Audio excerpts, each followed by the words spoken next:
Assalamualaikum warahmatullahi wabarakatuh.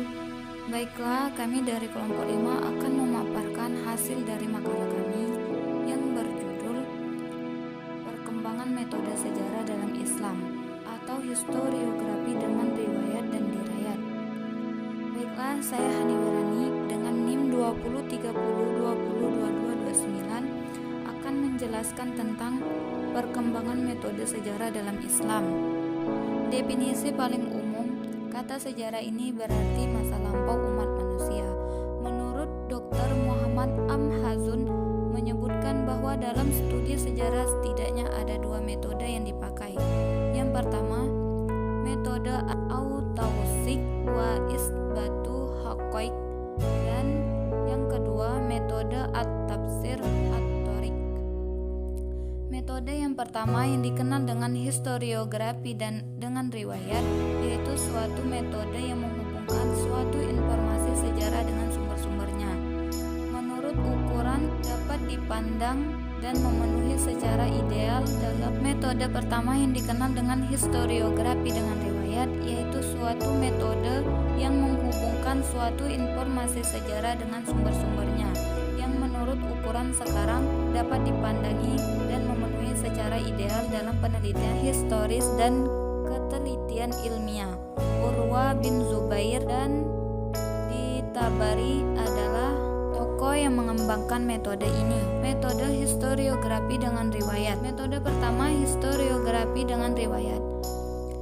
Metode ini adalah metode dengan mempelajari sanad dan matan peristiwa sejarah yang berpegang pada nas yang benar dan berita yang terfilter, yaitu dengan mengaitkan ilmu sejarah dengan salah satu cabang ilmu hadis yang disebut dengan ilmu jar wa ta'dil, yang membahas biografi, sifat, akhlak, dan akidah seorang rawi.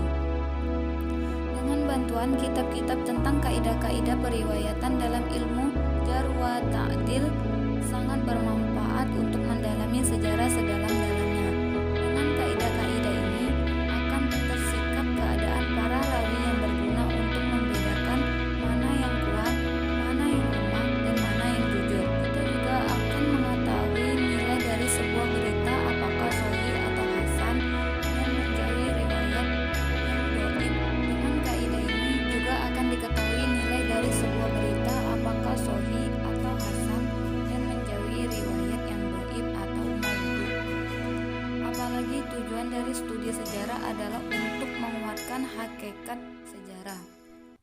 Adapun ahli hadis yang memiliki perhatian terhadap sirah nabawiyah adalah Abban bin Utsman, Urwa bin Zubair bin Awam, Asim bin Umar bin Qatadah, Muhammad bin Muslimin bin Syihab az-Zuhri, Muhammad bin Uqbah, Ma'mar bin Rashid, Muhammad bin Ishaq.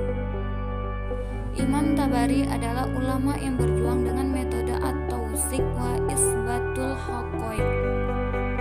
Lewat kitab-kitab sejarahnya, ia menulis sejarah dengan meneliti jalur periwayatan salah satu persoalan yang dihadapi mu'arrikh, yaitu ahli sejarah, terutama pada masa sekarang, adalah tidak mampu membedakan khabar atau riwayat yang benar dan yang salah.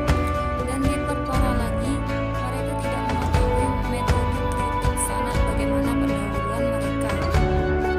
Imam Tabari telah berusaha semampu mungkin untuk tidak mencantumkan riwayat kecuali yang sahih saja. Kalaupun ada riwayat yang tidak benar, riwayat tersebut hanya dinukilkan dari pendapat sebelum beliau, jika memang ia tidak tahu asal muasal riwayat tersebut. Baiklah, saya Seki Pronika. Saya akan melanjutkan materi dari saudari Hani. Metode kedua, metode histografi dengan dirayat. Histografi dengan dirayat. Di atas sudah kita definisikan pengertian dari histografi dengan dirayat, yaitu metode sejarah yang menaruh perhatian terhadap pengetahuan secara langsung dari satu segi dan interpretasi nasional dari segi lainnya. Sanad dengan definisi di atas, Ibnu Khaldun menyebutkan bahwa studi sejarah merupakan studi yang membahas keterkaitan antara peristiwa dan kejadian-kejadian yang berbeda-beda. supaya jelas faktor pendorong, titik tolak, dan nilainya guna menemukan pelajaran dan ibrah dari peristiwa tersebut. Definisi Ibnu Khaldun di atas termasuk definisi sejarah yang tepat karena menyebutkan pentingnya penelitian validitas berita dan peneliti sebab atau illah dari peristiwa tersebut. Dari penelitian ini maka sejarah tidak lagi dianggap hanya sebagai sebuah peristiwa, tetapi sekaligus tafsir dari peristiwa itu. Terlebih lagi sejarah menjadi salah satu senjata untuk mengolah satu pikiran, menyebarkan dan membela pikiran tersebut, sebagaimana sejarah juga berperan dalam perdebatan teologis antara umat dan bangsa. Dari Muhammad Amhazun menyebut sejarah Islam sebagai sejarah agama dan keyakinan sebelum menjadi sejarah sebuah kerajaan, negara dan aturan politik, karena akidahlah yang telah membangun negara dan tantanan masyarakat dari segi politik, ekonomi, sosial, dan yang lainnya.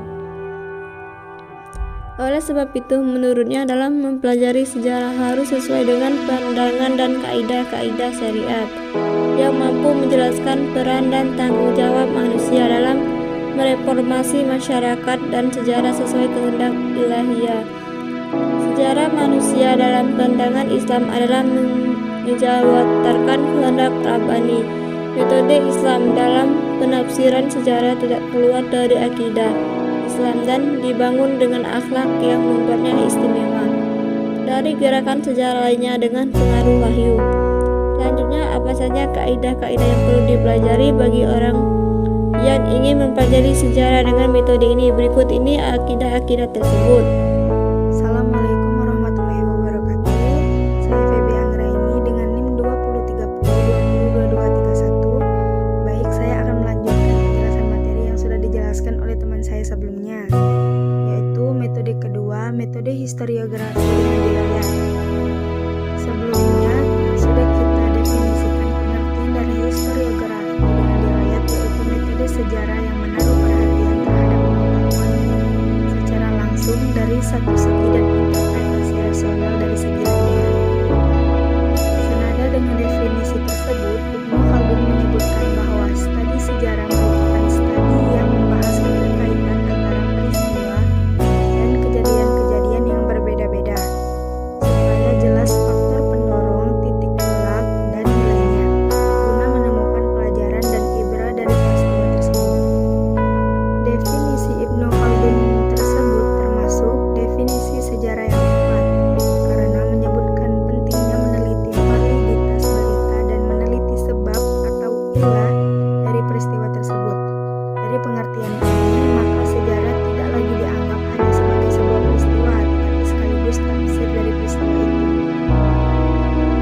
Dr. Muhammad Amhazun menyebut sejarah Islam sebagai sejarah agama dan keyakinan sebelum menjadi sejarah sebuah kerajaan, negara, dan aturan politik, karena akidahlah yang telah membangun negara dan tatanan masyarakat dari segi politik, ekonomi, sosial, dan yang lainnya.